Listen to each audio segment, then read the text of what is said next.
Humans invest a lot of time and money exploring the unknown. First outer space, then the ocean floor. But there's another frontier we're trying to conquer. Scientists call it the deep frontier. I'm talking about how far down to the Earth's core we've made it so far. During the 60s, humans tried digging the deepest man-made hole on Earth. This took us deep into the Arctic Circle. What later became known as the super deep borehole is also the deepest artificial point on Earth, reaching the depth of 40,230 feet. It took 20 years to drill this far into the Earth's crust, and researchers say this is only about 1/3 of the way through to the mantle. Here's a quick anatomy of our planet. If the Earth is like an onion, the crust is like the thick skin of this onion. This part is only 25 miles thick. Beyond this is the 1,800-mile deep mantle, and after that, right at the center of the Earth, is the core, which is made up of 2 layers, inner and outer. Now, can you guess where on the planet the crust is at its thinnest? On the ocean floor. When American scientists understood that, they started drilling holes on the seabed. This gave way to Project Mohole. It began in 1961, but their technology to drill deep holes on the ocean was really bad. They had to improvise. They installed a system of propellers along the sides of their drill ship to keep it steady over the hole. The main challenge was to drill as vertically as possible. Otherwise, that deep hole would look more like a deep maze. Both the Kola Super Deep Borehole project and the Project Mohole came to an official stop in the years that followed. But hey, humans have built some pretty deep stuff underground. In 1963, a Turkish man took a swing with his sledgehammer to improve his basement and discovered a tunnel. That tunnel entrance led to more openings that connected a multitude of halls and chambers. He didn't know it, but he had discovered Derinkuyu. This once lost city was up to 18 stories tall and 200 feet deep. The city was large enough to host 20,000 people, and it was simply standing beneath Cappadocia in Turkey the whole time. Cappadocia hosts hundreds of subterranean dwellings. 40 of these underground cities are at least 2 stories high, but none of them are as huge as Derinkuyu. There's not a lot of historical accounts of how Derinkuyu was born. Some speculate that the oldest part of the complex was dug about 2000 BCE by the Hittites.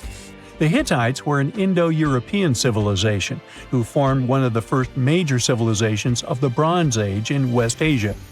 Scholars think they built this underground city to protect themselves from invasion. Others think it was actually the Christians who built the city in the 1st century CE.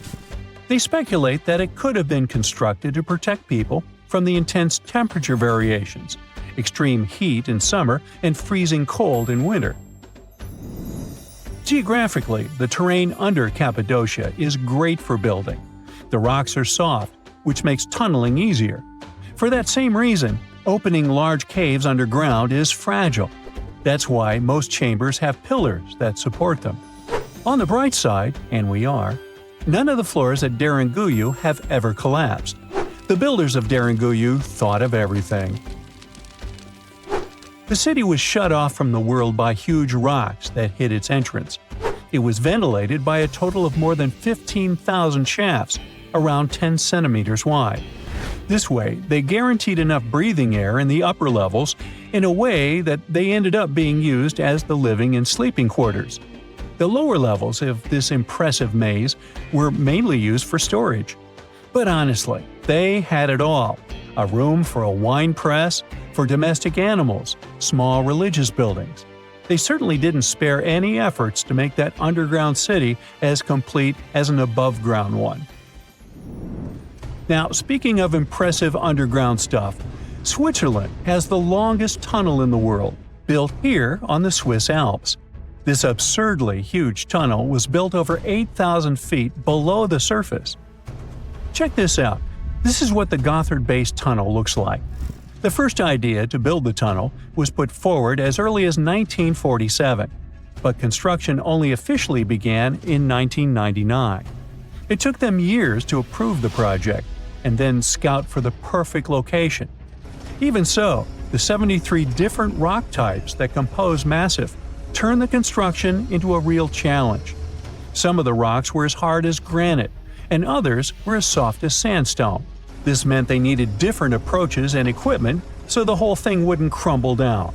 Overall, they had to excavate about 28 million metric tons of rock to make way for the tunnel. There were many other challenges to build that far into the earth. The deeper into the mountain they got, the hotter the temperatures were. Since there's no natural ventilation, temperatures would get as high as 115 degrees Fahrenheit, making it really hard for workers to endure. The tunnel stretches for 35 miles from one end to the other. During the construction, workers had to use 4 massive tunnel boring machines, aka moles, to penetrate through the massif. Each of these moles was around 1,400 feet long. But that was one of the best things they could do, since these machines limit the disturbance to the surrounding ground and help to produce a smooth tunnel wall. You'd never guess that the world's deepest basement belongs to the Sydney Opera House in Australia. The building goes as deep underground as it grows above ground. But this basement isn't just the Opera House's foundation, it's a parking lot. This unique parking garage penetrates 120 feet underground, or 12 stories deep, while most car parks are only 4 or 5 stories deep. But that's not all that makes it unique. You see, if they decided to build a normal rectangular parking space, this would end up eliminating a bunch of possible parking spaces. And since they wanted to maximize the space they had available, they had to come up with some superb structure. First, they opened up a man-made cavern to make that dream possible. Then they had to come up with a design. That's what led to the donut-shaped cavern, or what engineers call a double helix. This design shocked the engineering community for its innovative approach. But hey, it worked! Today, there is space for over 1,000 cars down there, which seems about right for an opera house. Let's wow once again real quick. Some underground structures may take up to an hour to reach. Take this gold mine in South Africa that lies around 2.5 miles below the surface.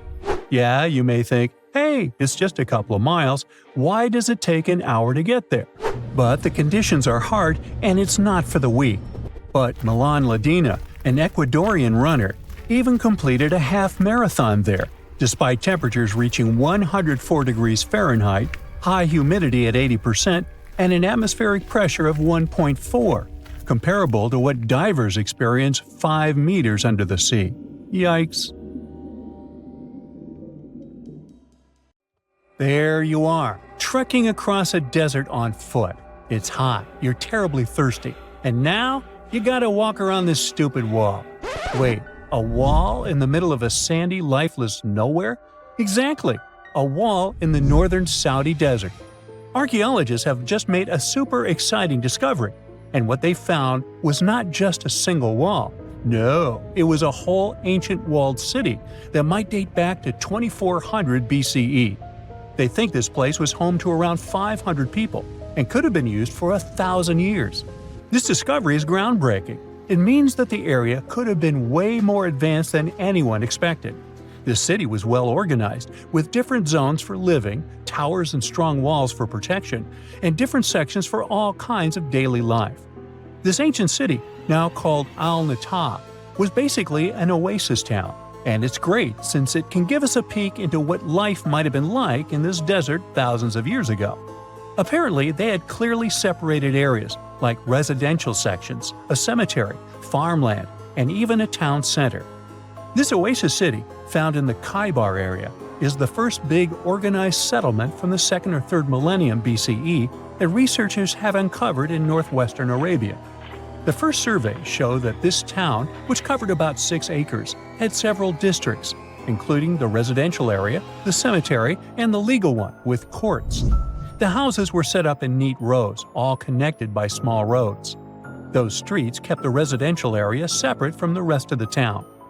Back then, most people in this region were nomadic herders, always moving around.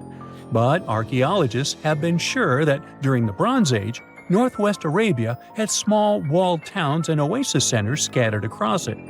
These connected oasis towns were unique, offering secure places for people to live, store goods, and trade. They started showing the beginnings of urban planning, which hints that people of that time were already starting to settle down and organize communities more seriously. The research team estimated that there were about 50 homes in Al-Natah, but that number could go up to 70 as they keep digging. They think that a few hundred people lived there, and probably one of the coolest things is that some houses went up to 3 stories tall. Built on a slope near a couple of major trade routes, this city was set up in a prime spot. Now, one of the most impressive things about this place is its water supply. The oasis had springs and aquifers, which are underground water sources, and such conditions were perfect for farming. Those water sources meant residents could grow their own food, making the town self-sufficient. The outer walls probably helped control who could enter the town and get access to its resources. This settled way of life was an impressive shift from nomadic living to a more agro-pastoral lifestyle, which means a mix of farming and herding animals. Another find that supports this theory is a bunch of tools like grinding stones, mortars, and pestles discovered inside the town. People there must have ground grains and prepared food. They had a diet of cereals, meat, and milk from animals they raised themselves. These astonishing findings show that the inhabitants of the town could easily feed themselves and were surprisingly advanced for that time. Thanks to better access to Saudi Arabia in the past couple of decades, archaeologists now have a much clearer picture of what life there was like thousands of years ago. The most exciting thing is that Al-Natah might have been part of a whole network of similar fortified oasis towns spread across the region, and all of these connected sites could show us how trade routes and small settlements worked together at that time in that arid area. Now, at the same time, this recent discovery isn't the only one that has the scientific world buzzing with excitement. How about we visit Egypt and see for ourselves? After all, archaeologists have just found a stash of ancient Egyptian and Greek treasure underwater. They were exploring the lost city of Thonis-Heracleion off the coast of Egypt, which sank more than 1,000 years ago. This city was legendary, and nobody even knew where it was until it was rediscovered in 2000. Now they're uncovering more and more, and on this dive, they found a pile of gold and silver treasures. Those were probably used in rituals to bless Egyptian pharaohs when they took the throne. The researchers even found an ancient Greek temple dedicated to Aphrodite and some super-old Greek weapons. Frank Gotthard, the lead archaeologist, said it was astonishing that those delicate objects had survived the disaster that brought the city down. Back in its prime, Thonis-Heracleion was one of the biggest port cities in the Mediterranean.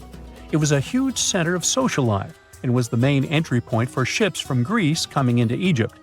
But tragically, due to rising waters, earthquakes, and a catastrophic tidal wave, the soil underneath the city literally turned into mush, and then the entire city sank into the Mediterranean. It was forgotten until Gaudiyo's team found it in 2000. Since then, they've been uncovering new parts of the city and piecing together its history little by little. If a lost underwater city doesn't seem impressive enough, we can travel to the Amazon. The discovery made there is truly mind-boggling. For centuries, people have talked about lost cities deep in the Amazon, like El Dorado, that mythical city of gold that lured Spanish explorers into the jungle. A lot of them never came back.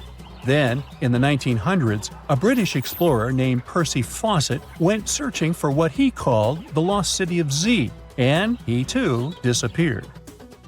But now, finally, scientists have actually found proof that those lost cities in the Amazon were real all along.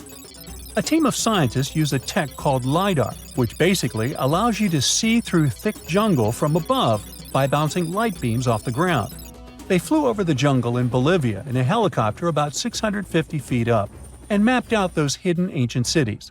What they found were ruins of a huge urban settlement built by the Kasarabi people who lived there from 500 to 1400 CE. And it wasn't just a couple of buildings here and there. No, the LiDAR maps revealed massive urban centers, pyramids, platforms, roads, canals, and causeways, all carefully laid out. Turns out the Amazon wasn't just an untouched jungle. It was once home to big, complex cities. A scientist from the German Archaeological Institute explained that Europeans had long ignored the possibility of ancient Amazonian cities, but the LiDAR maps show they were wrong. The new maps have revealed 26 sites, including 11 that no one even knew existed. Researchers have discovered two main city sites, Landivar and Kotoka. They had massive moat causeways stretching out like spokes on a wheel, linking the main cities with smaller surrounding settlements. Some of the canals even connected the cities to rivers and a big lake, which allowed water to flow through the area. Over the years, scientists found scattered ruins all over this region, but the thick jungle made it nearly impossible to connect the dots and see if or how they were related. With LiDAR, the whole layout came to life, showing that those sites were part of a much larger, organized urban system. It's now also clear that the sites had a greater meaning, since everything is lined up in a way that could be symbolic of the spiritual beliefs of the inhabitants. The Kasarabi culture isn't as famous as the Maya, but they had a thriving society in an area that faced huge challenges, like yearly flooding. And although the nearby Andes had their own monumental sites, the Kasarabi were doing something absolutely unique. They even had reservoirs to store water, which suggests they might have been dealing with occasional droughts, which is pretty unusual for the Amazon. Actually, those terrible droughts could be why the Kasarabi eventually left their cities around 1400 CE. There's this interesting ancient site near St. Louis, Missouri, that a lot of people don't know about. It's called Cahokia, and it used to be a huge city with up to 20,000 people living there back in the 11th century. It's full of these massive earthen mounds that were built by hand, and the biggest one is still there today, at the Cahokia Mound State Historic Site. Even though we don't know everything about this civilization, researchers have been able to piece together some information from the remains they've found. For starters, they found some pretty old teeth at this site. After studying their appearance and structure, scientists suggest that a lot of different indigenous groups lived there. About a third of them came from other areas in the middle of the continent, which they figured out by studying the different levels of various substances in the teeth. And get this, the way the mounds are arranged shows that this was actually a planned-out city, not just a bunch of villages grouped together. The rulers lived on top of the mounds, while everyone else lived in other structures. It's amazing to think that they were doing things like farming, hunting, logging, pottery, and weaving, all within this one giant city. Right in the middle of Cahokia, there was this giant mound that was about 100 feet tall, and around it, there was this huge wooden fence. Inside the fence was the city center, which had a big open space called a plaza. Archaeologists think that the plaza was designed to represent the 4 cardinal directions of the world. It was like the people who built it wanted to create a place that was in harmony with the universe. The center of the city was where they held ceremonies and events, and it was such a big deal that people from outside Cahokia would come to be a part of them too. What became of this city? Hard to tell. Some people think that the reason it fell apart is that they cut down too many trees and the land got all messed up. Other scientists believe that's not true because the soil was still in pretty good shape after the city was gone. The Europeans were not even around at that time, so they couldn't have influenced the downfall of Cahokia either. There's also one theory that suggests there were fights with other communities that caused the city to collapse. These days, there are over 65 preserved mounds, and you can even climb the steps of the tallest one. The best part is that local authorities are thinking of making it a national park, so you should totally plan to visit before it gets too crowded.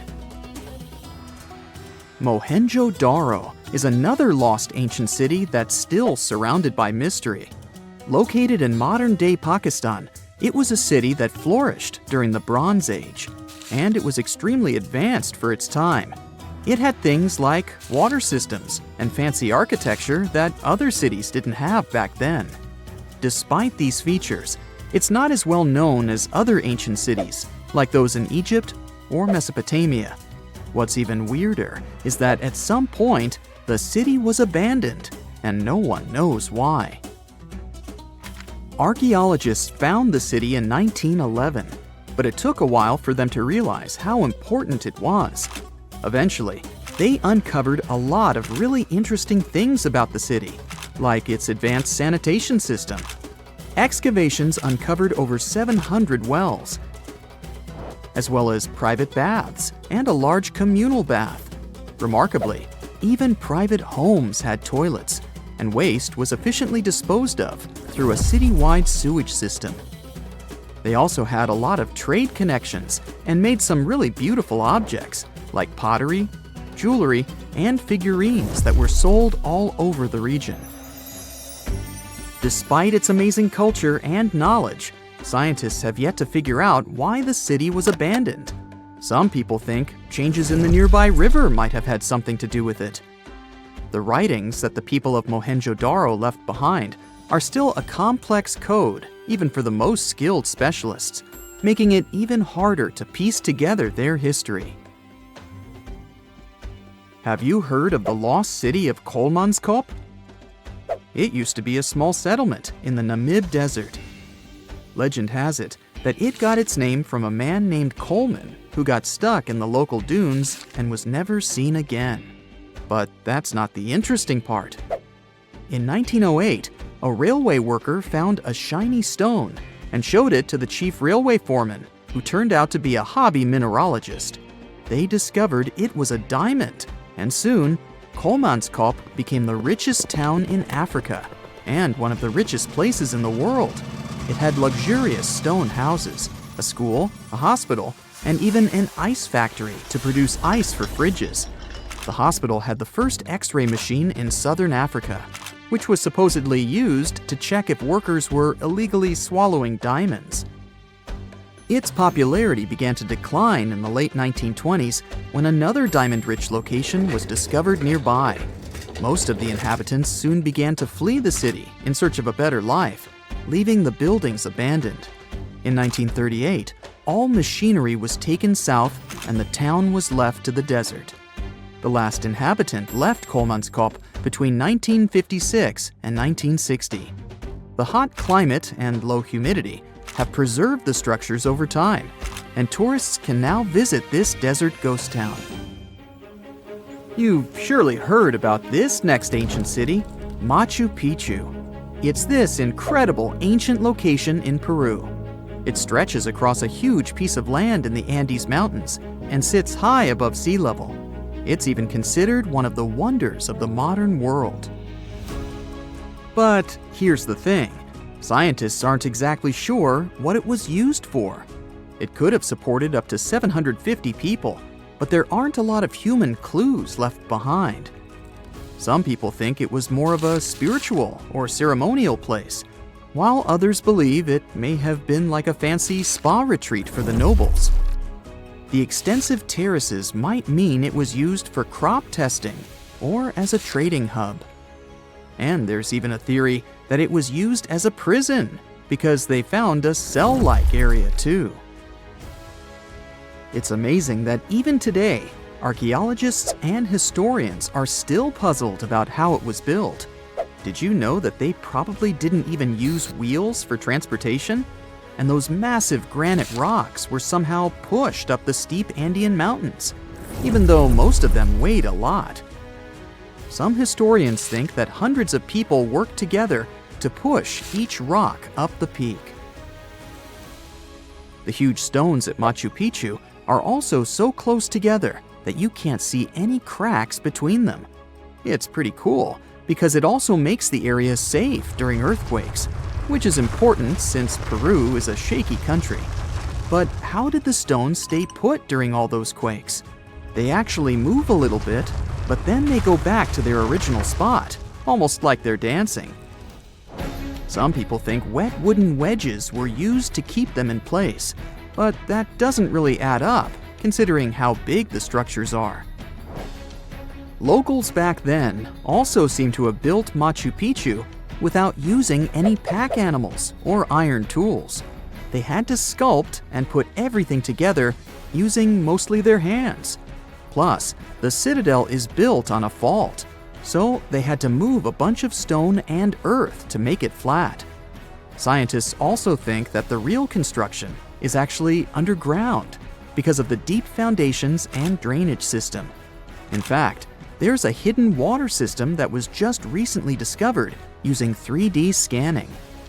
They didn't even use mortar to put the granite blocks together. They were so precise that you can't even fit a sheet of paper between them.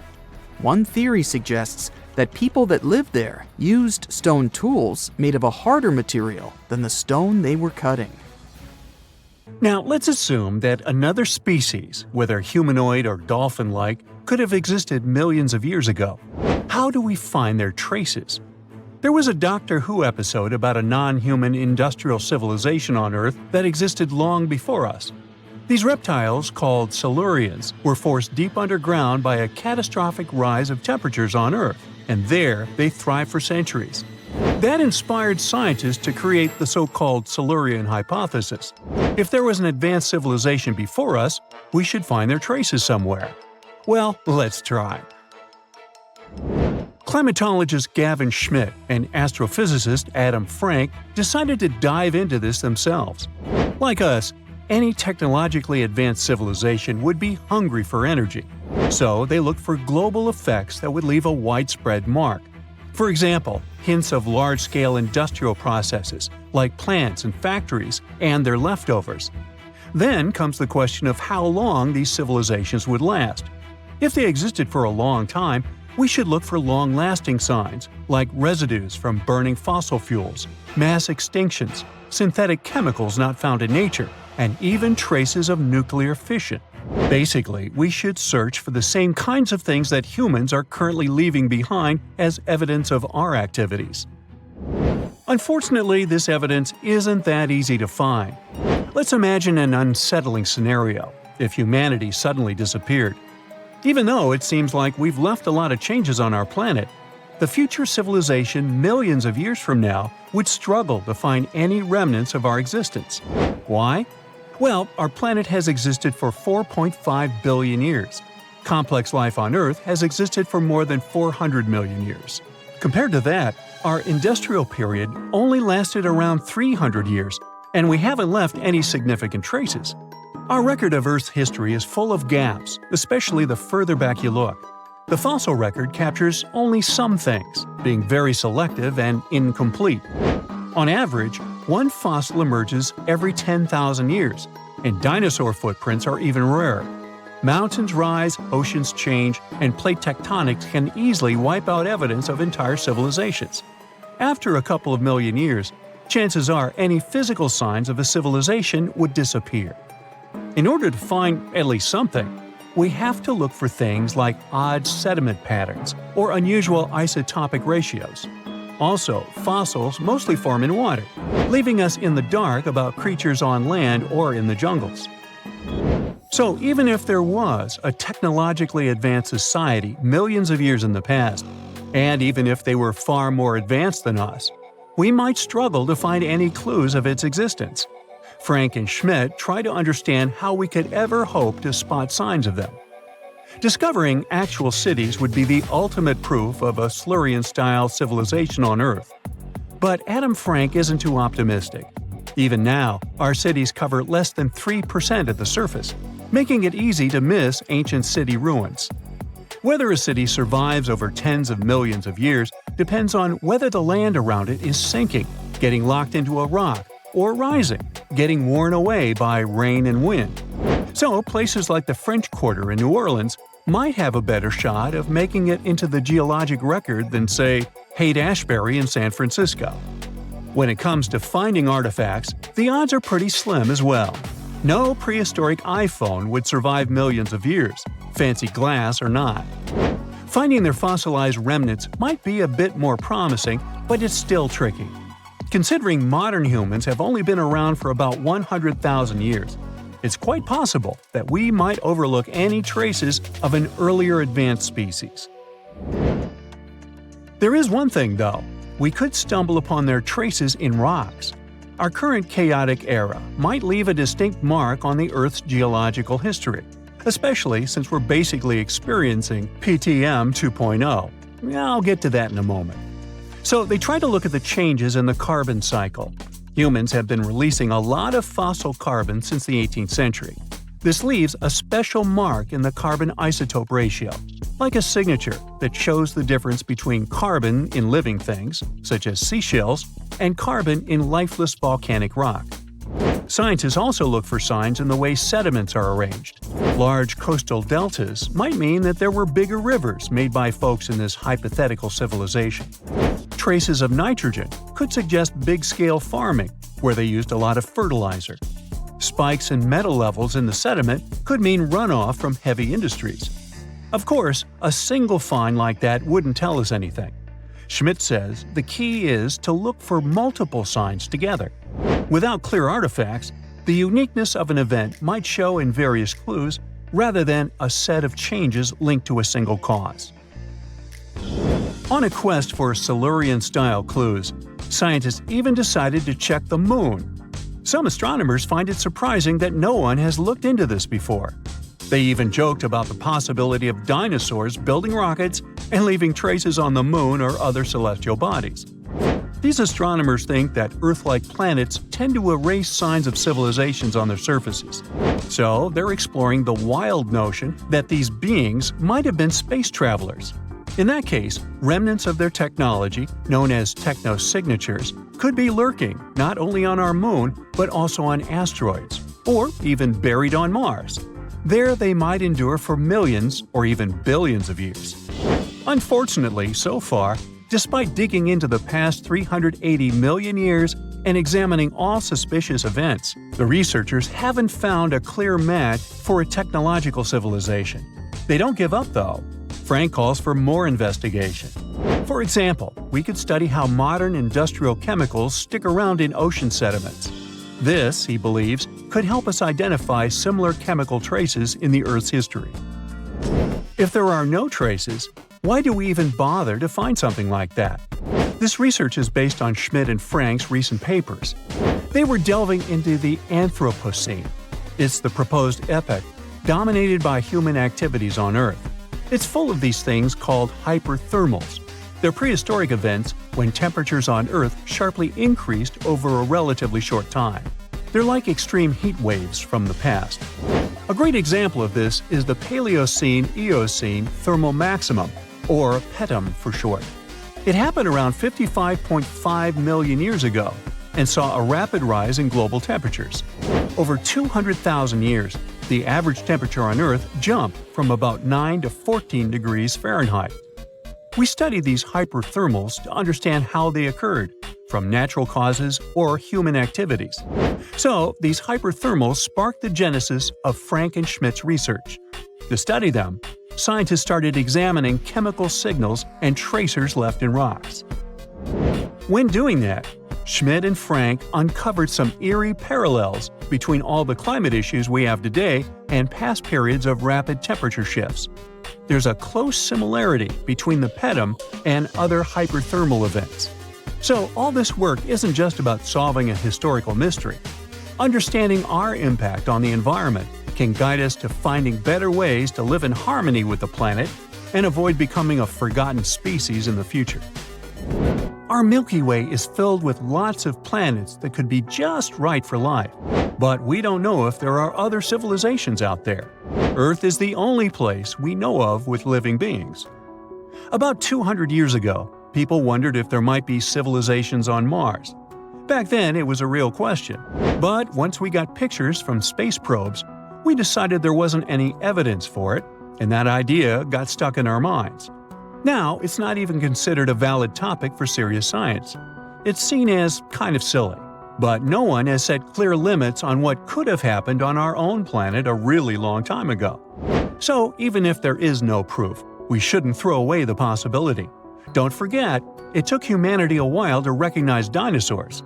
Maybe Silurians are just patiently waiting for their time. Strange and amazing items are discovered often, but figuring out what our ancestors were up to is pretty tough. Especially when all you have are just some rusty cups and cave drawings. It's no surprise that even the experts in lab coats sometimes make mistakes. But it's not just about dusty plates and huge stones. Sometimes there's even humans with large heads. So grab your digging tools and let's travel back to ancient times to explore incredible societies that even scientists can't fully explain. Sardinia may look idyllic now, but I'm not gonna lie, I wouldn't fancy visiting it 3,000 years ago. Rumor has it, terrible giants roamed around this island back then. People even talk about finding human skeletons over 13 feet tall there, although nobody's ever shown anything to prove it. But the stories will make you wonder because some weird stuff has definitely happened. In 1974, over 5,000 pieces of broken stone artifacts were found in a part of the island called Monte Prama, but instead of being displayed in a museum, they were locked up in an underground vault for about 30 years. Sounds a bit suspicious, doesn't it? When they were finally displaced in 2005, scientists put the pieces together to find statues of 38 giant men standing 8 feet tall. Not quite as tall as the legendary skeletons, but still pretty huge. It's thought these statues were made by the Nuragic people, who lived on the island a long time ago. Besides giant statues, they also built over 8,000 massive stone buildings. Perhaps Nuragic weren't giants themselves, but they definitely liked their things big. I do too. I like a big number of likes on our videos. That would be pretty great. Thank you if you liked this and subscribed. Now back to the video. You and I are pretty smart, but we might not be the smartest humans ever. Actually, we might not even be the smartest species.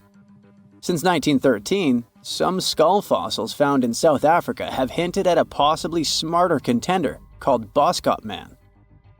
This human-like species might have lived as recently as 10,000 years ago. Their skull suggests they had really big heads, which means their brains could have been 30% bigger than ours. Wow! Their average IQ could have been around 149, making them among the smartest 0.05% of people today. But if a Boskop brainiac was so much smarter, why are they not around and we are? Well, bigger isn't always better, you know. Our brains are a lot bigger than our ape relatives, mainly in the prefrontal cortex. This part helps with high-level tasks like making decisions, remembering things short-term, and being aware of ourselves. The parts of the brain that handle our senses and movements haven't really grown much. So, maybe the Boskop spent too much time dwelling on the past rather than doing practical things like hunting. But this is all just guessing. We really don't know what happened to these clever cousins of ours. Some people even argue that Boskops weren't any different from us, with the only evidence being parts of skulls. The jungle is huge. Did you know the Amazon rainforest is home to about 30% of all the world's plant and animal species? That's impressive. However, the history of one native species, humans, has long puzzled scientists. The mysterious Kasarabe people lived here for hundreds of years and then vanished around 1400 AD. People thought the Amazon only had a few scattered tribes, but recently we discovered big, unusual shapes in the ground called geoglyphs. These might look like simple shallow ditches, but they're actually the remains of a vast civilization that spread over 5,000 square miles and includes about 450 markings, some as wide as 1,300 feet. That's insane!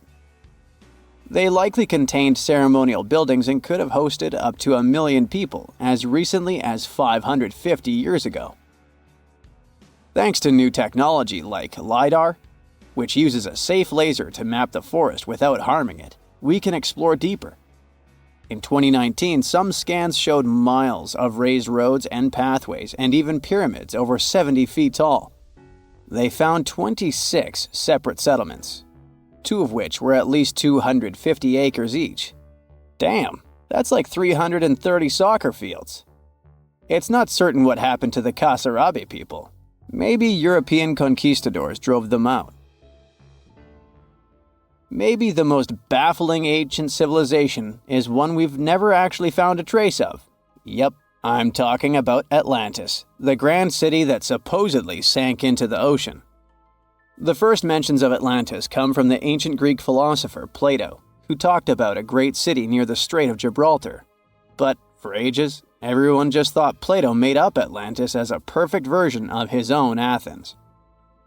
So why, about 12,000 years after it supposedly vanished, do we still wonder if it might be real? Well, in the 19th century, U.S. Congressman Ignatius Donnelly wrote a book giving 13 reasons why he thought Atlantis was more than just a myth. Then, in 1965, some folks thought they actually found Atlantis when they discovered the Richat structure, a massive 25-mile-wide dome in Mauritania, Africa. It's so big that you can see the whole thing from space.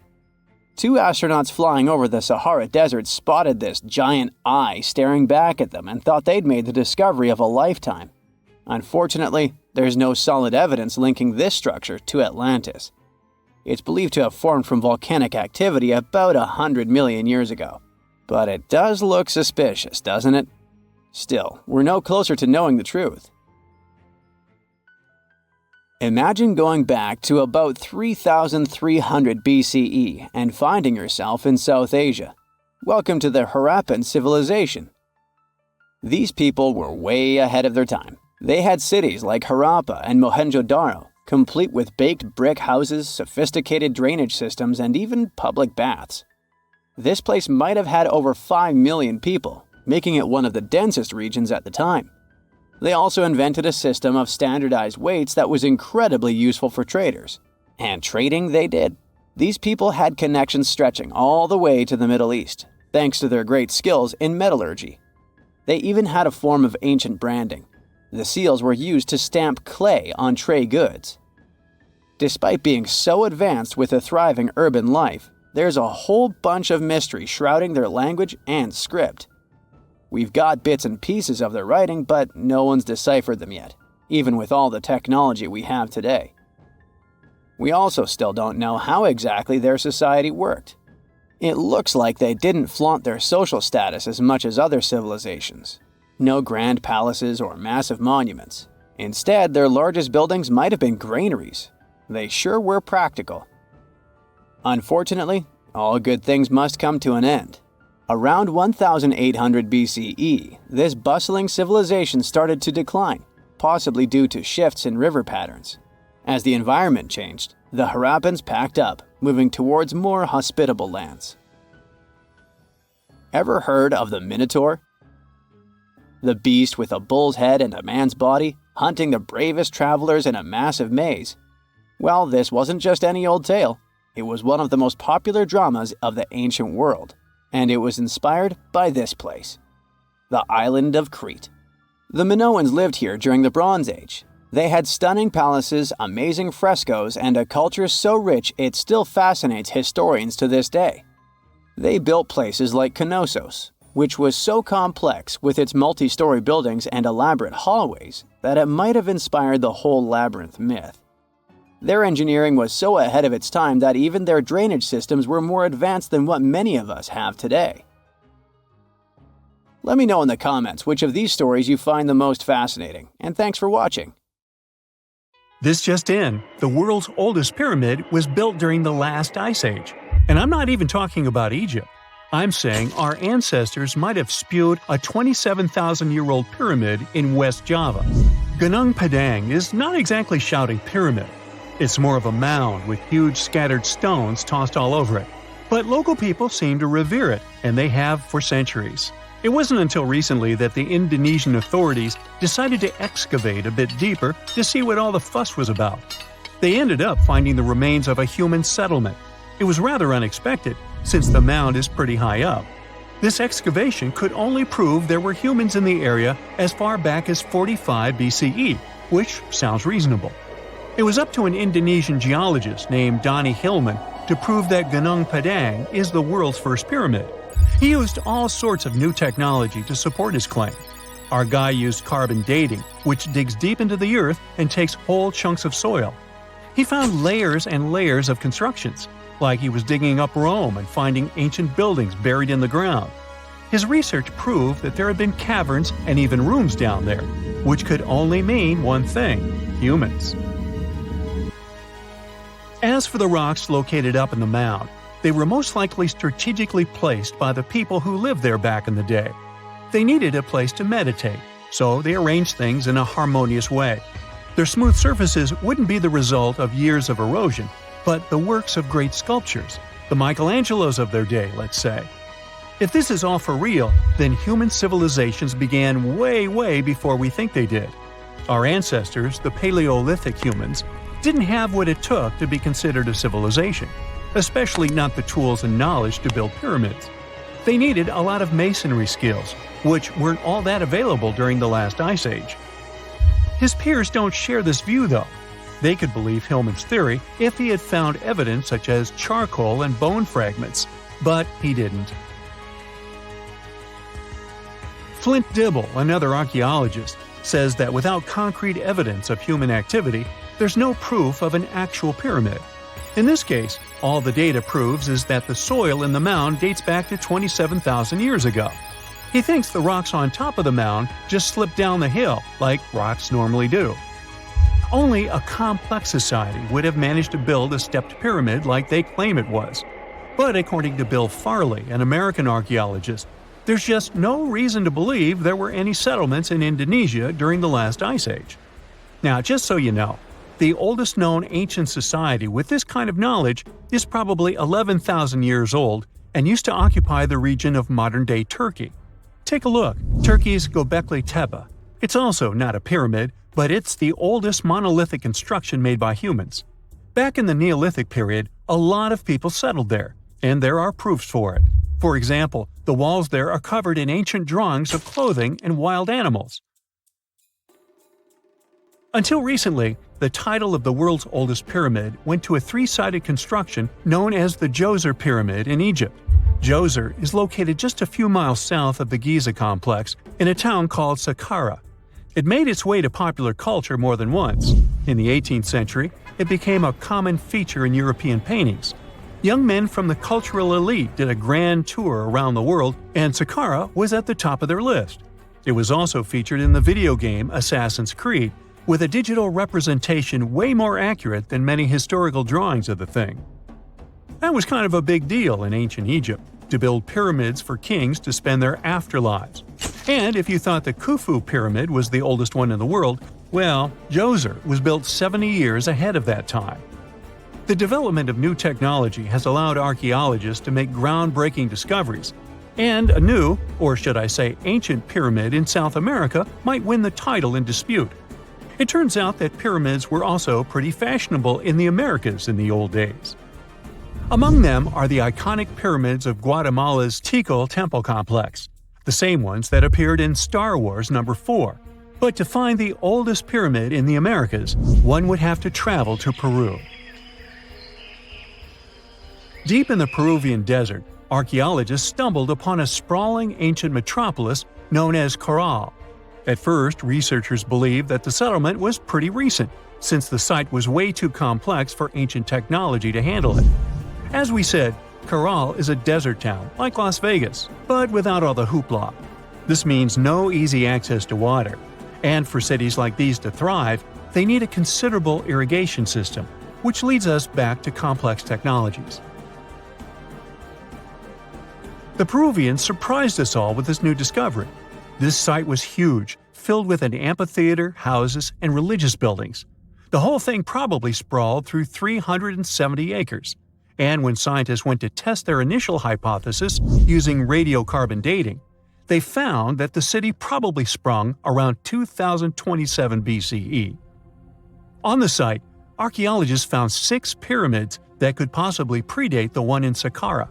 As far as they know, both civilizations coexisted in the same time period, in opposite parts of the world. But since researchers can't pinpoint the exact age of Caral's pyramids, it's pretty hard to guess which civilization completed their pyramid first.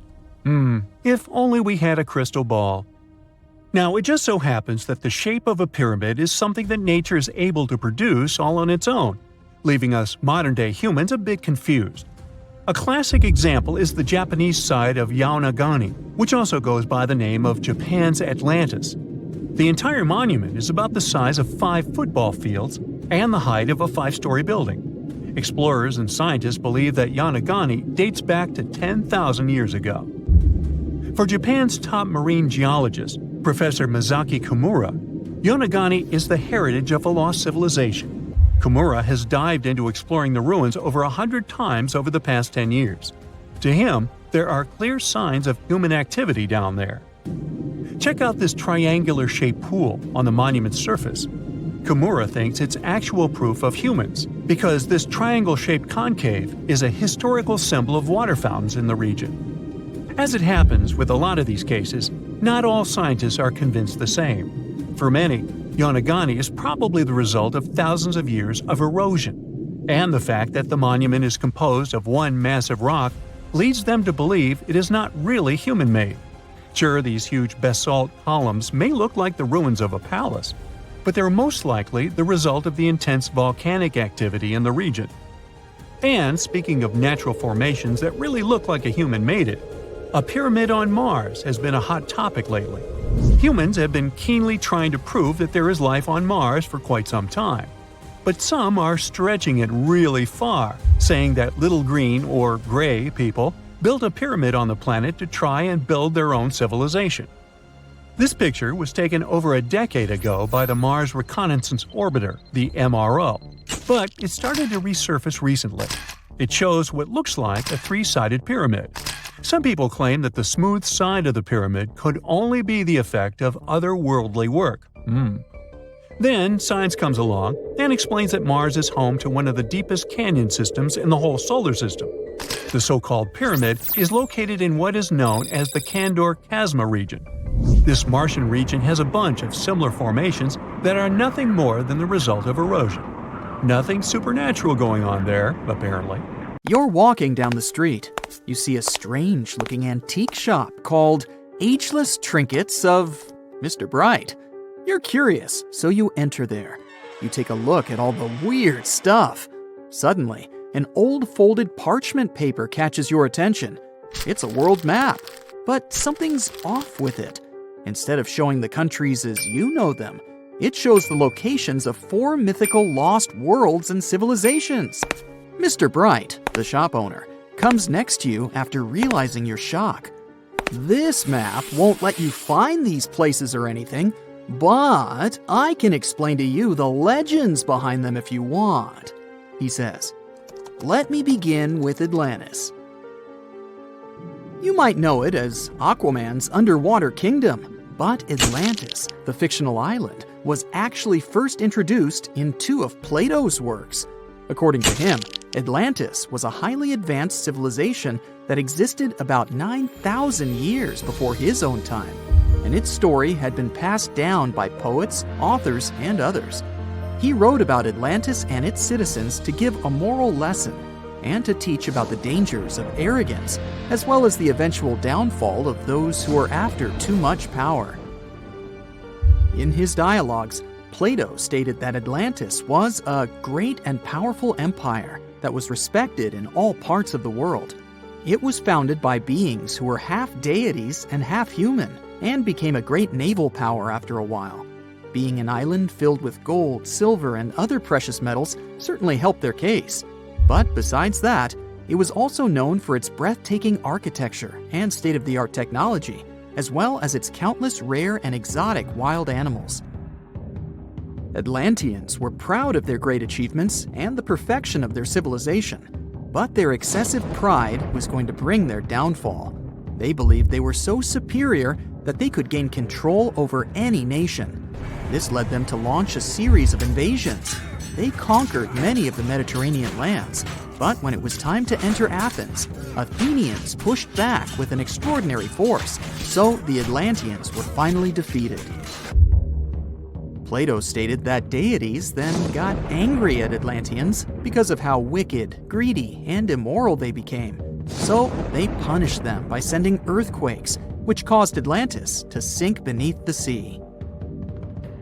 Although the earliest written records of Atlantis were Plato's works, some people still believed his story to be based on truth, and tried to identify the island of Atlantis with actual countries.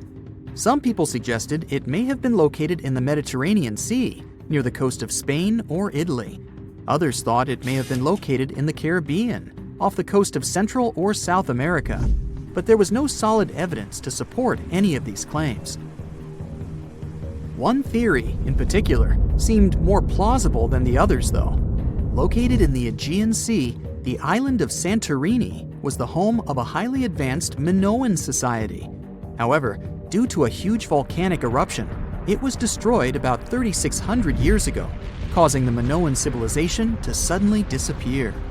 These similarities between the fictional Atlanteans and the historical Minoans made Santorini a good candidate for the speculations. Yet again, there were still major flaws with it, such as how the time when Plato said Atlantis was destroyed doesn't coincide with the time of Santorini's eruption. So Atlantis still continues to be regarded as nothing more than a popular legend in the scientific world. Now, let's move toward the northeast direction on the map, Mr. Bright says.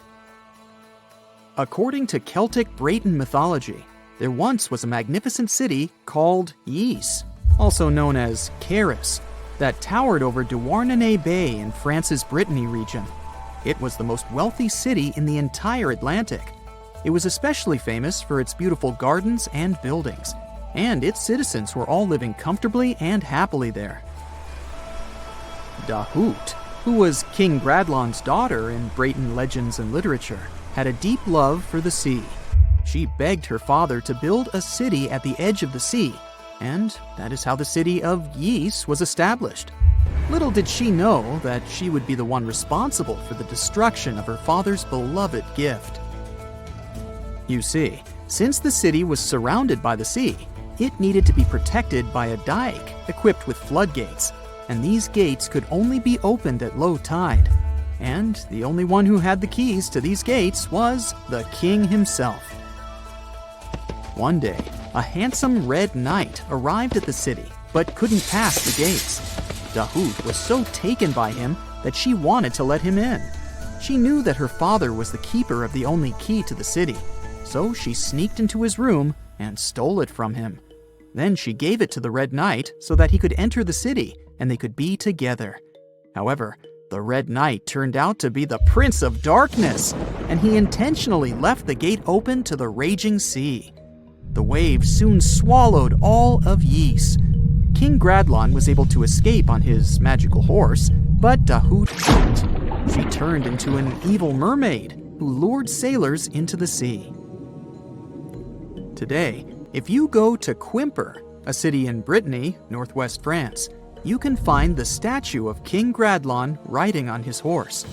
Although the city of Ys is a legend, Brittany coast locals believe that on the days when the waters are calm, you can still hear the tolls of the city bells deep under the sea, if you listen carefully. Mr. Bright then points at the Indian Ocean on the map and says, "Now, have you heard about Lemuria?" Back in the mid-1800s, a few scientists suggested that there was once a continent that existed in the Indian Ocean, somewhere close to the south of modern-day Sri Lanka. The first one to popularize this theory was the British lawyer and zoologist Philip Lutley Sclater. In his paper, The Mammals of Madagascar, he stated that he found lemur fossils in India, and not in Africa. However, this discovery was extremely shocking to him because of the fact that lemurs' original homeland, Madagascar, is much closer to Africa. He proposed that this was possible only if some larger continent connected the two once. He stated that this continent must have eventually sunk to the ocean floor. He then named it Lemuria, and hence the theory was born. People who came after Sclater took his theory a step further and thought that Lemuria was also the home of an extinct race of humans called Lemurians, who had 4 arms and enormous bodies, and were also the ancestors of modern-day humans, as well as lemurs. Of course, as new scientific discoveries were made on plate tectonics, evolution, and the study of DNA, the theories regarding the fictional continent called Lemuria were debunked. The last fictional land on the map is Agartha, Mr. Bright says. Taking its roots from Eastern mysticism, one legend says there's a kingdom called Agartha that is located deep beneath the surface of the earth. It's where all four corners of the world are connected by paths and tunnels. It is said that there's a secret entrance into Agartha hidden in the Gobi Desert, and it's built by Agarthans themselves using advanced technology that can't be detected by us, the surface folks. According to some beliefs, Agartha exists to counterbalance the energies of those who live above the surface. While we live in a state of rush and heightened emotions, this world beneath us is the total opposite. Some even say that those who escaped Atlantis fled here to continue their lives inside the Earth's core. And yet, others think it's actually a land that's crawling with all kinds of monsters. But there's no need to be scared, since modern science proved Earth's core is not actually hollow and is a solid hot iron ball. So you can cancel your journey plans to the center of the Earth if you've made any. Thanks, Mr. Bright. At some point in its long and very interesting history, our dear planet Earth was sort of snoozing, just doing its planetary thing, spinning around the sun. And then, bam, life starts getting fancy. Plants and animals start strutting their stuff, showing off their complexity. Fast forward a bit, about 65 million years ago to be exact, and a cosmic disaster strikes, or at least that's what we presume.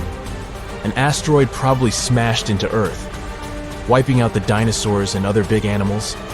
We can't pinpoint specifics about the asteroid, but we do know that it was extremely large and it crashed into our precious planet, creating a dusty mess that settled everywhere. You can still find remnants of that dust layer in sedimentary rocks today. If you dig beneath it, you'll uncover a whole bunch of fossils. These prehistoric creatures were living it up before the asteroid crashed the party. Think of it as the planet going on a cleaning spree, leaving a bunch of empty spaces waiting to be filled. And guess who took the opportunity? Mammals! These furry little critters were the ones to rise to fame. But why is it that this disaster became such a great opportunity for mammals? It's pretty simple, actually. With no big bullies around, they grew, multiplied, and had a population expanse. All kinds of mammals joined to fill in the blanks. Primates, rodents, basically, the whole furry gang. We're talking about placental mammals, marsupials, and even egg-laying mammals, adding some serious variety to the mix. We like to think of primates as our closest relatives here on Earth. What's their story? Well, around 63 million years ago, just a couple of million years after the dinosaurs' final dance, the primates decided it was time for a family reunion. They split into two groups, the dry-nosed primates, who became the cool monkeys and apes we know today, and the wet-nosed primates, who went off to become lemurs and aye-ayes, hey-hays. The fun didn't stop there. About 58 million years ago, the dry-nosed primates began their own little mission. One special guest called the tarsier, arrived on the scene, featuring big eyes that were perfect for late-night shenanigans. This tarsier took a different path from its primate relatives, embracing its unique niche and evolving separately. To this day, the tarsier is the only primate that feeds exclusively on meat. These little guys have a taste for insects, small birds, rodents, and even lizards. But that's not all that makes them unique. Their eyes are twice the size of their brains.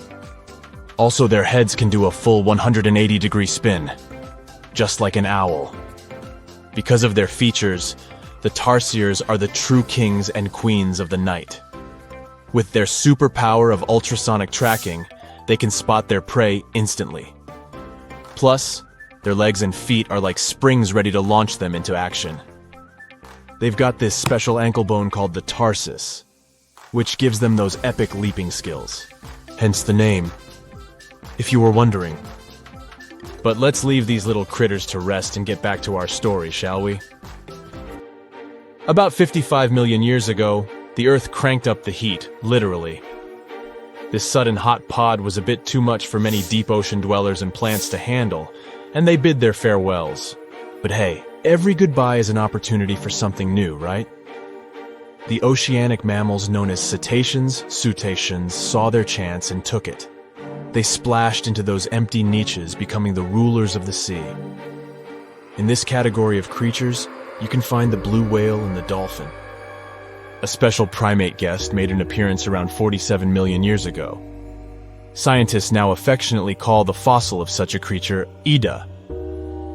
This little wonder caused quite a stir, initially hailed as the missing link in human evolution.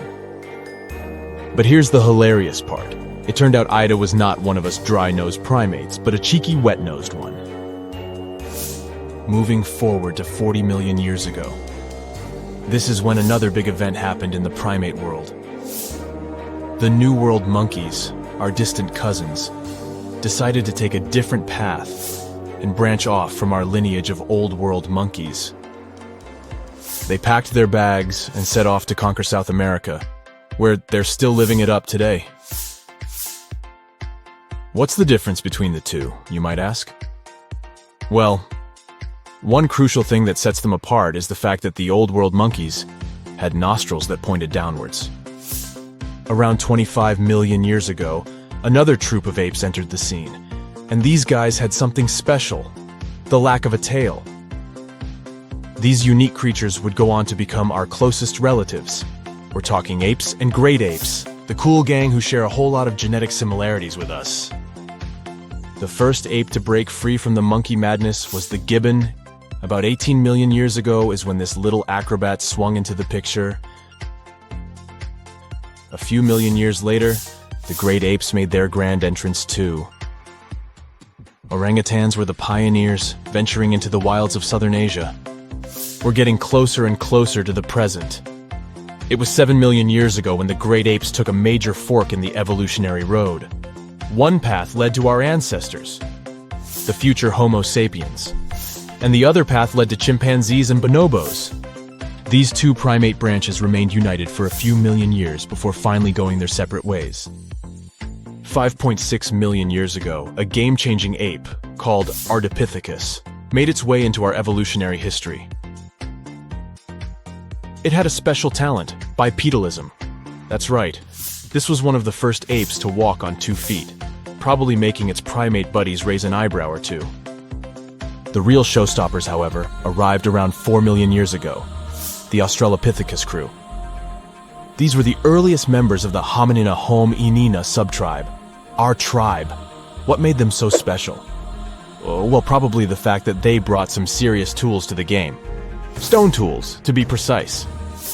It seems that at some point in their evolution, these clever primates started using stones to make their lives easier. Now here comes a crucial turning point in our story. About 2 million years ago, our ancestors faced a food shortage. Survival of the fittest was the name of the game, and 2 strategies emerged. Group 1 went for stronger jaws, allowing them to chomp on tough foods like nuts. Group 2 had a different idea. They opted for weaker jaws, but bigger brains. They wanted access to a wider range of food options. Obviously, the bigger-brained group took the prize. And here's where our gang comes into play. Around 2.5 million years ago, a type of primate also known as handyman made its mark on history. These clever beings had larger brains and knew how to put those neurons to good use. About 1.9 million years ago, a new star emerged, Homo erectus. These creatures not only walked upright, but also had brains that were almost twice the size of the handyman's. They took the world by surprise, becoming the first of our direct ancestors to venture out of the African continent. They even knew how to tame fire. Approximately 700,000 years ago, the world witnessed a culinary revolution. The earliest evidence of cooking appeared. And around 500,000 years ago, our ancestors decided it was time to become a bit more fashionable, donning the first evidence of clothing. Our very own species came to be just 300,000 years ago. Told you we were late to the party. But the world was never the same after the appearance of Homo sapiens, the anatomically modern humans. Alongside our other relatives, we emerged, ready to conquer the world with our innovative minds and complex societies. The exact path of our evolution remains a bit of a mystery. But what we do know for sure is that Neanderthals joined the party around at some point too. As Homo sapiens flourished, so did our capacity for language. Modern speech is believed to have emerged almost hand in hand with our species. We started expressing ourselves, sharing stories, and shaping the world with our words. So, there you have it. It took 13.8 billion years of cosmic history for humans to make their entrance. Think about it. 99.998% of the time since the Big Bang, we weren't even around. Our species, Homo sapiens, is the toddler of the Earth's family, existing for just the tiniest fraction of the universe's timeline. Yet, in this blink of an eye, we've managed to unravel the entire story that led to our existence. The story won't end with us. It's an ongoing saga, still being written with every passing moment. Imagine you get to be an archaeologist for the day. You'll travel the world to solve the mystery of long-lost civilizations that disappeared without a trace. Grab your chisel and fedora, and let's go. You arrive at the American Southwest, where an ancient mystery is waiting to be solved. You make your way to Chaco Canyon, just outside of Albuquerque, New Mexico. It's hot and dry in this deserted area. You're here to visit the ancient ruins of the Anasazi people. It's said that they were a thriving civilization that met a mysterious end. You hike a few miles before you begin to make out the shape of dwellings, constructions built of stone in the middle of the canyon. This is Pueblo Bonito, a 10th century complex that contains as many as 800 rooms and stands over 5 stories tall. The buildings are beautiful and made from sandstone. To access the complex, its inhabitants built a 400-mile network of roads, some of them 30 feet wide. You can't wrap your head around the fact that it was built so long ago. Everything looks so well preserved. The Anasazi reigned over the so-called Four Corners region from 100 CE to around 1600 CE. During this time, they built a civilization that sprawled over 30,000 square miles, including Colorado, New Mexico, Utah, and Arizona. Standing inside a huge kiva, an underground ceremonial chamber, you wonder what happened to the Anasazi people. Scientists have analyzed tree rings and found out that the Anasazi population lived through a period of great drought. The drought is believed to have lasted 23 years, and there was possibly no rain at all during this time. This definitely affected their livelihood, from malnutrition to battles over food and resources. But was it enough to make 30,000 people flee their homes? Researchers say these people left their homes with their belongings still in place. Ladles were left in ceramic bowls. Granaries were full of supplies. It was as if they intended to return, but never had the chance to come back. For many years, archaeologists have believed that the drought was the reason for the disappearance of this thriving society. But there's other evidence that shows a different story. Anthropologists say that the Ancestral Puebloans, as they are also called, were an exemplary population. They were peaceful and lived together in harmony. But that's not what their architecture shows. They isolated themselves from the rest of the world by building their settlements so high on top of cliffs. And they built walls and other security structures in order to protect themselves. What were they so afraid of? Recently, archaeologists began to study bone fossils of the Ancestral Puebloans, and they've found evidence that suggests that toward the end of their civilization, things might have gotten pretty bad. Evidence shows that local leaders were ruling using fear-based methods. Severe punishment started to be inflicted on those who did not follow their strict rules. Why this happened is still a mystery, and you might need many other excavation trips to find out the truth. It's lucky that your next destination is really close by. Still in New Mexico, you'll visit the Blackwater Draw. It's a national prehistoric site that holds the story of the Clovis people. You're shocked to find out that the Clovis are possibly the oldest humans to have inhabited the US. They were the first humans to allegedly cross the Bering Strait and follow the ice-free trails down to the US's southern plains. Try to picture what this area looked like when the Clovis people roamed this land. A huge spring-fed lake with mammoths, giant sloths, saber-toothed tigers, and bison much bigger than the ones we have today wandering around. The archaeological site you're visiting shows that the Clovis population were big game hunters. You're able to identify the bones of several mammoths and even the stone tools that our prehistoric ancestors used to hunt them. Some of these date back to 13,000 years ago, aka the end of the last ice age. You're presented with two possible theories on the disappearance of the Clovis population. It's possible that during the final 1,500 years of the last ice age, changes in climate caused a shortage of food. Scientists also believe that this situation was worsened by overhunting. Another theory suggests that a large meteor hit North America, and this was enough to alter the climate and make the Clovis people migrate southward to try to survive. But the truth is, there's no evidence that any of that happened. Next, you'll fly to the Pacific Ocean, to the mysterious Easter Island. This place has left us with many questions, from the building of 13-foot-high face statues to the sudden disappearance of the Rapa Nui people who inhabited the area. You approach the island at Anakina, a white sandy beach on the island's northern shore. Researchers believe this area was one of the first settlements of the Rapa Nui. You could say you're standing at the end of the world, as you're over 3,000 miles away from South America and 1,000 miles away from the nearest island. Around 800 CE, when the first humans arrived, the island was an oasis. Today, the area is mostly deserted. You get your first clue on the fall of the Rapa Nui from an excavation pit you open at the beach. There's clear evidence of human presence: charcoal, tools, and bones, some of them belonging to rats. Bingo! When humans arrived at Easter Island, they brought along rodent companions. They probably didn't know this at the time, but these rodents would contribute largely to their demise.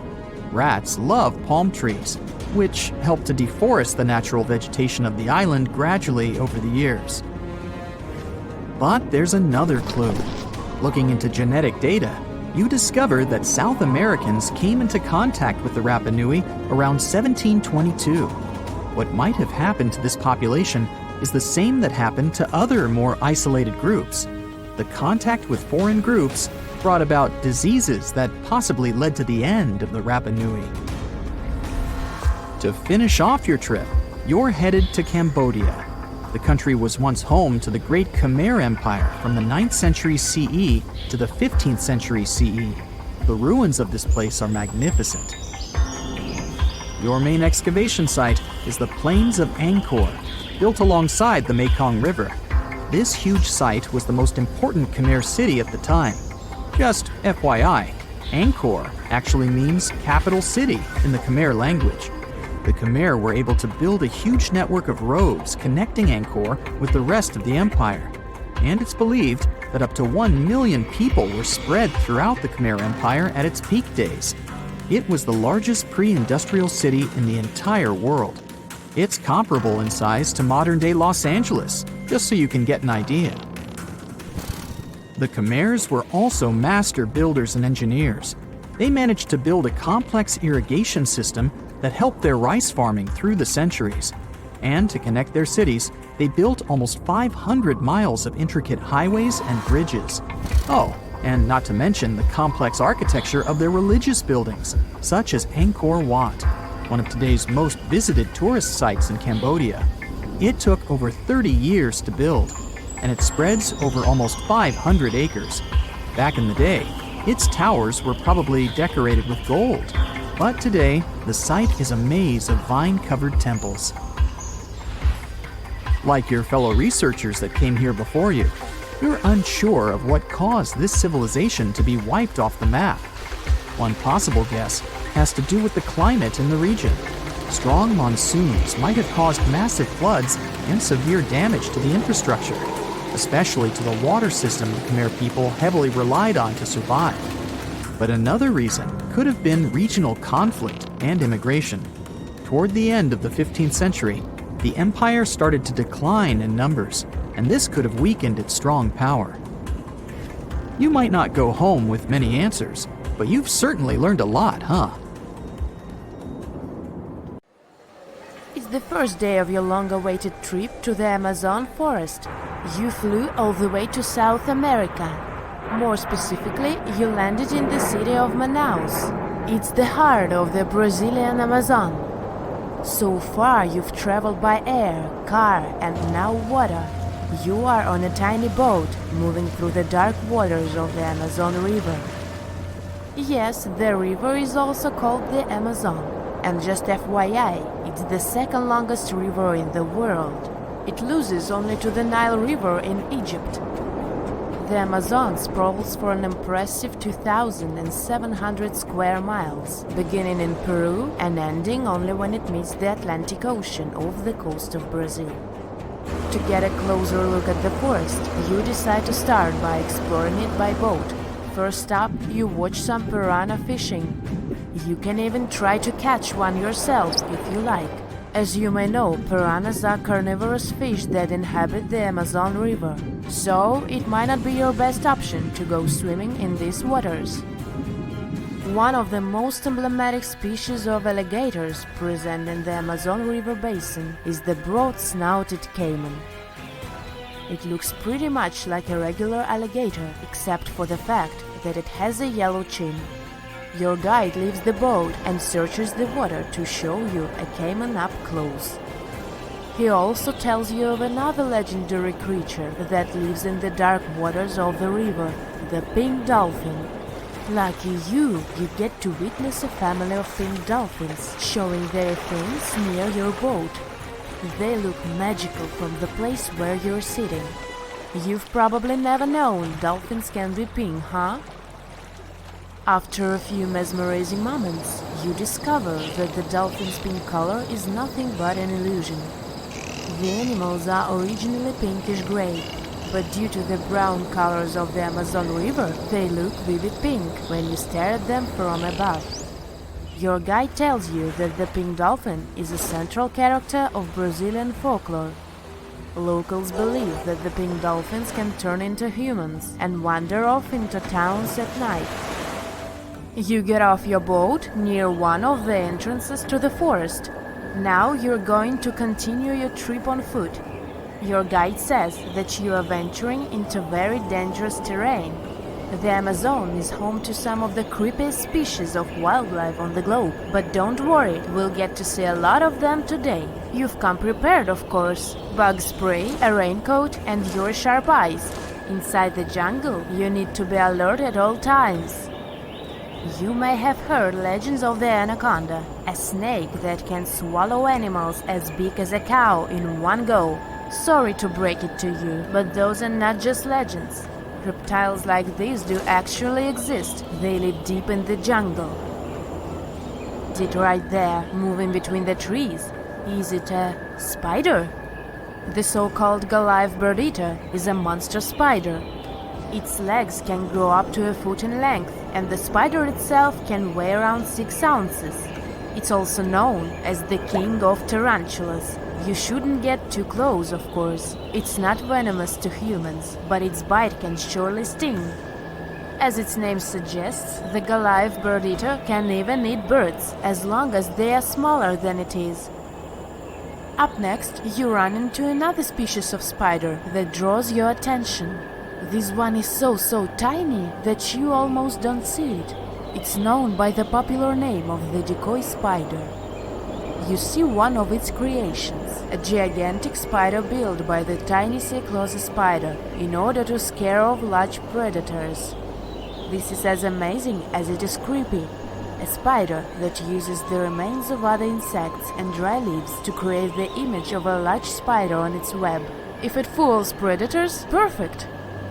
But to us humans, this work of art looks almost endearing. Who knew there were artists in the arachnid world? Near a small lake, you witness a unique scene. A large snake is slowly slithering its way toward a lizard that is resting on a rock. The lizard seems obvious to the presence of the dangerous reptile, but right as the snake is preparing to attack, the lizard flies the scene in its iconic way. The so-called basilisk lizard is famous for its ability to walk on water, or rather run across the water. This isn't an illusion, just a matter of balancing.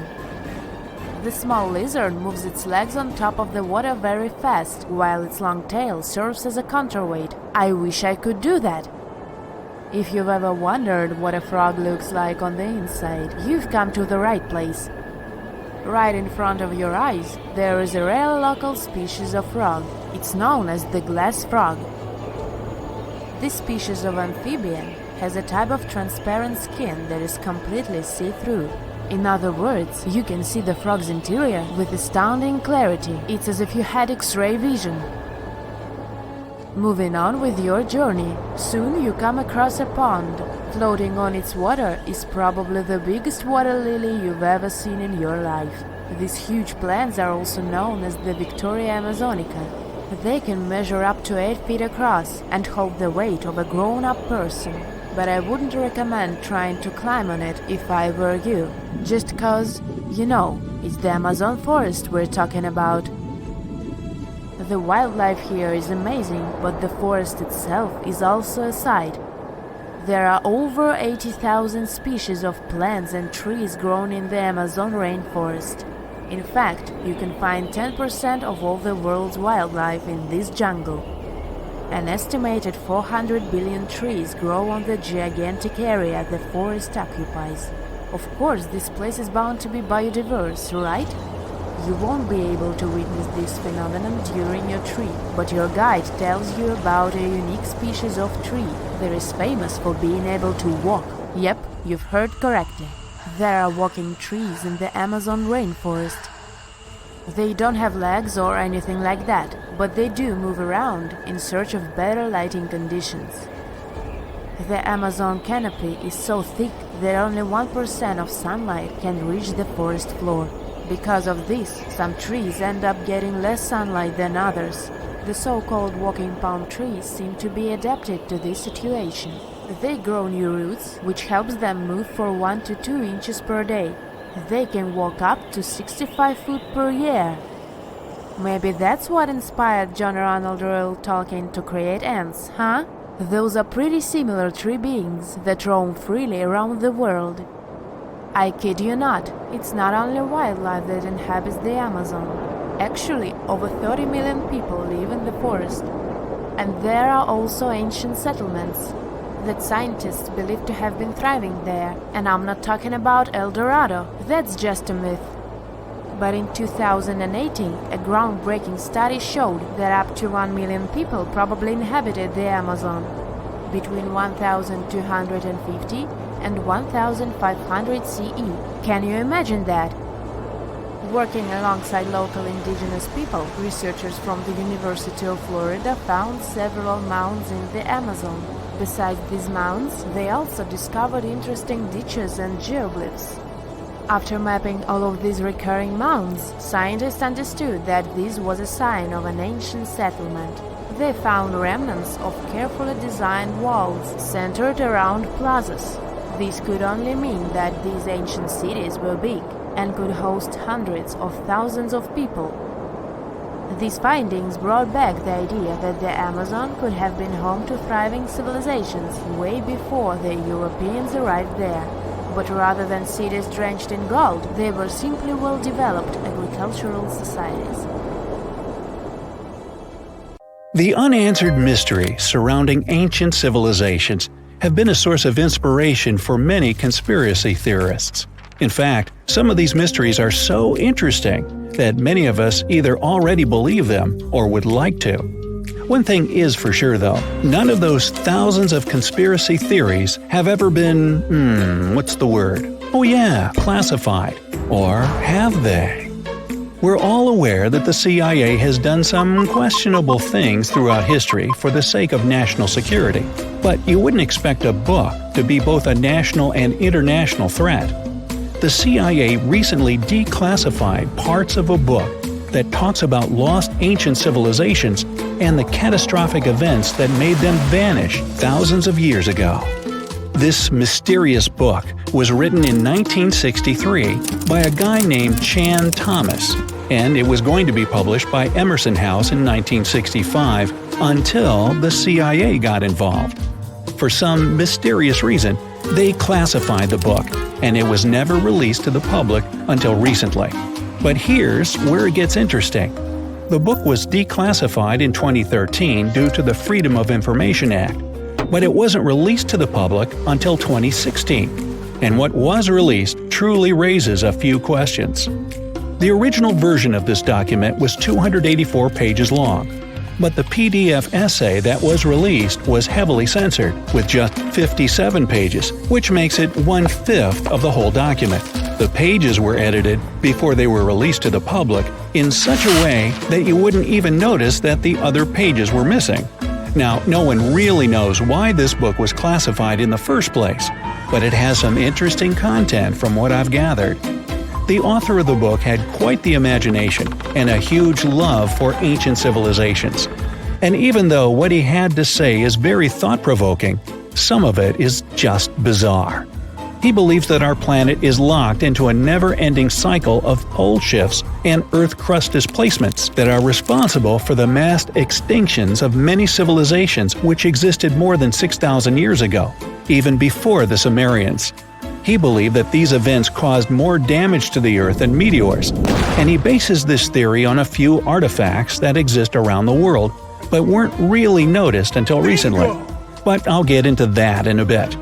Those mass extinctions that the book talks about include the end of the Ice Age, when huge 2-mile-thick ice sheets disappeared from northern Europe, Northern America, and Canada, and caused 100 species to go extinct. And here's how the author illustrates his hypothesis. He believes that there was a geomagnetic pole shift which caused catastrophic changes to both the atmosphere and the Earth's crust, resulting in the extinction of many civilizations over time. Now, even though the geomagnetic pole shift is a real thing, it doesn't just happen overnight. It happens really slowly, only about every few 100,000 years, according to scientists. But it's a bit more complicated than it sounds. It is a well-known fact that the North Pole is somewhere above Alaska, and the South Pole is close to the middle of Antarctica. Now, these are the geographic poles, and they'll always be north and south. However, the Earth's magnetic poles flipped a few 100,000 years ago. So, if you had a compass, let's say 700,000 years ago, it would instead point south and show you the Antarctic. But the author of the book has a different theory. He believed that the flip of the north and south magnetic poles doesn't happen every few 100,000 years, but every 12,000 years, and that this flip occurs in just a few hours, causing a catastrophic apocalypse. He thinks this happens as a result of an explosion inside the Earth's core. This explosion causes the magnetic poles to flip, but it also causes the Earth's crust to move. According to the book, due to these catastrophic events, a lot of the Earth's continents that were submerged underwater rose above sea level in just a few hours. Now, here's where it gets interesting. The author also states that the Peruvian Andes were beneath the ocean before the last pole shift. And even though it seems far-fetched, since the Andes are approximately 22,000 feet above sea level, there was evidence to support that claim in the late 80s. Scientists found whale bones and fossils that are said to be millions of years old on top of the Andes and the Himalayan mountains. It's also suggested in the book that the deep freeze the Earth went through during the Younger Dryas event caused the Gulf Stream to be disrupted, and he points to some interesting evidence to support that theory. Frozen mammoths were found trapped in blocks of ice with food still in their mouths. Now, this is a true mystery, because freezing cold weather is in their nature, and they were among the few animals that could truly survive in the Ice Age. So, what could have caused them to freeze so quickly? Kinda makes you go, doesn't it? The document describes the Great Pyramid of Giza as a true enigma as well. The Pyramid of Giza is made out of 2.5 million stone blocks that are placed on top of each other with great precision. It's close to 750 feet wide and more than 450 feet high. To this day, we're still not able to explain how it was constructed, and it's quite difficult to understand the internal design as well. On the inside, the pyramid has no similarities to the other pyramids, and, despite popular belief, there were no mummies found in any of them. If you think that's a bit weird, wait for the next one. There are absolutely no hieroglyphs found in any of the pyramids, and that goes both ways. What do I mean? There are also no pyramids, or anything that resembles a pyramid, in any hieroglyphs either. Mr. Thomas believes that the pyramids were created hundreds of thousands of years before the Egyptians by a civilization that went extinct. Speaking of civilizations, in his book he even mentions the Greeks. He claims that in Greece, there was another ancient race of people that went extinct as well.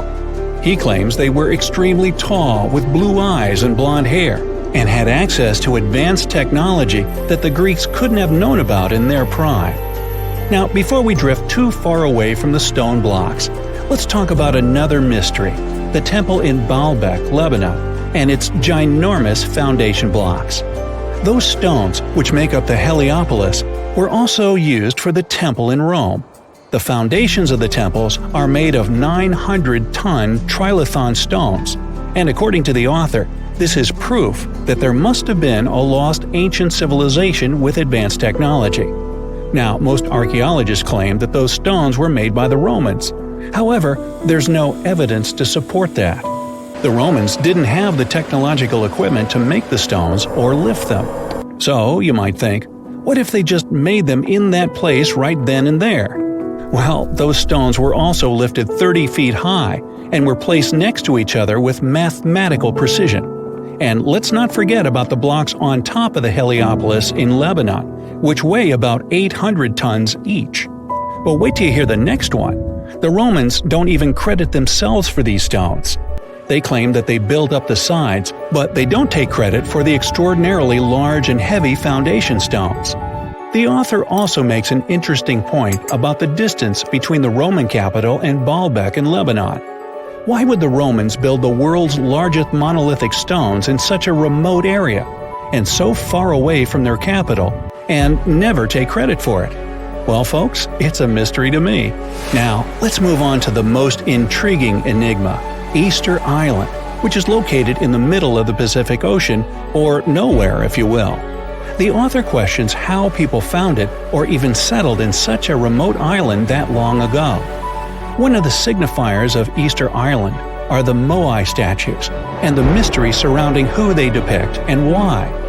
What's an even bigger question is how they were created, moved, and positioned in the places they were found. According to this declassified document, Easter Island was part of the now lost continent named Mu, and it was sunk in the Pacific Ocean in a disastrous cataclysm that happened during one of those pole shifts. The continent of Mu, according to the book, was as big as South America, and what we now call Easter Island is just what's left of that continent. The author also believes that this is what happened with the lost city of Atlantis as well. Plato is even quoted about this, saying that the whole city of Atlantis sunk miles beneath the waves within just a day. Even though the whole story sounds very intriguing and makes some interesting points, we know that, scientifically speaking, a cataclysmic pole shift causing entire civilizations to go extinct isn't possible.